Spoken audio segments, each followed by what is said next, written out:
साथ शुरू हुआ संसद का मानसून सत्र का आज हंगामे के साथ ही समापन हो गया। सत्ता पक्ष और विपक्ष के बीच तनातनी का असर प्रधानमंत्री के साथ हुई चाय की बैठक में भी देखने को मिला। चाय पार्टी में विपक्ष का कोई भी नेता शामिल नहीं हुआ।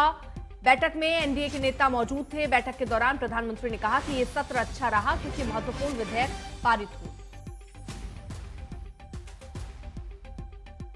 उन्होंने कहा कि विपक्ष बड़े बड़े विधेयकों पर चर्चा में शामिल हो सकता था, लेकिन वो केवल व्यवधान डालने में लगे हुए थे। प्रधानमंत्री ने राहुल गांधी पर निशाना साधा। सूत्रों के मुताबिक प्रधानमंत्री ने कहा, विपक्ष में खासतौर पर कांग्रेस में बहुत से युवा नेता बेहद प्रतिभाशाली हैं, लेकिन परिवार की असुरक्षा के कारण इन युवाओं को बोलने का मौका नहीं मिलता। उन्होंने कहा कि संभव है कि यदि युवा नेता राहुल गांधी को असुरक्षित और घबराहट में डाल रहे हैं।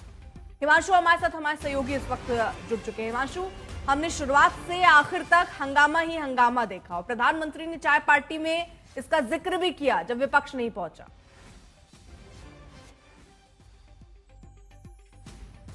अनम्यूट कर लीजिएगा हिमांशु एक बार।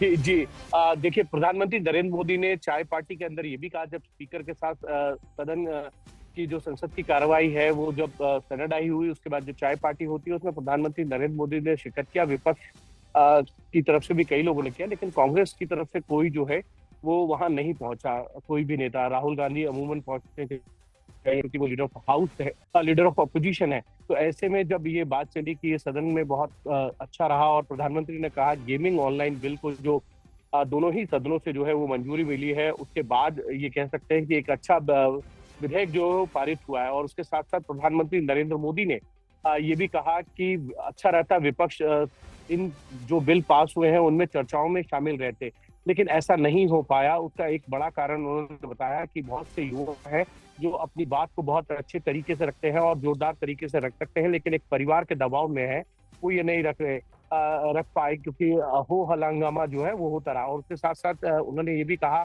कि शायद राहुल गांधी युवाओं से डर है कि कहीं वो उनसे आगे न जाए। बहुत बहुत शुक्रिया हिमांशु तमाम जानकारी के लिए। फिलहाल जिस तरह से यह हंगामेदार रहा, स्पीकर की भी भूमिका, क्योंकि बार बार आह्वान करते रहे कि सत्र चलने दीजिए, लेकिन सत्र किसी तरह भी चल नहीं पाया। हम सब जनप्रतिनिधि के रूप में हमारे आचरण, हमारी कार्यप्रणाली को पूरा देश देखता है। जनता हमें बहुत उम्मीदों के साथ सुनकर यहाँ पर भेजती है ताकि हम उनकी समस्याएं और व्यापक जनहित के मुद्दों पर, महत्वपूर्ण विधेयकों पर व्यापक चर्चा कर सकें, मर्यादित चर्चा कर सकें।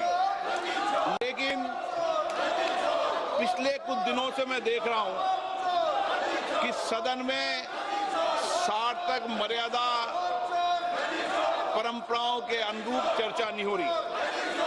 माननीय सदस्यगण, जिस तरीके से सदन के अंदर, सदन के परिसर में जिस तरीके की नारेबाजी हो रही है, जिस तरीके से तख्तियां लेकर माननीय सदस्य आ रहे हैं, नियोजित गतिरोध किया जा रहा है, यह हमारी संसद की परंपराएं नहीं रही है। और विशेष रूप से इस सत्र में जिस भाषा का आचरण किया गया, जिस तरीके की नारेबाजी की गई, ये सदन की मर्यादाओं के अनुरूप नहीं है।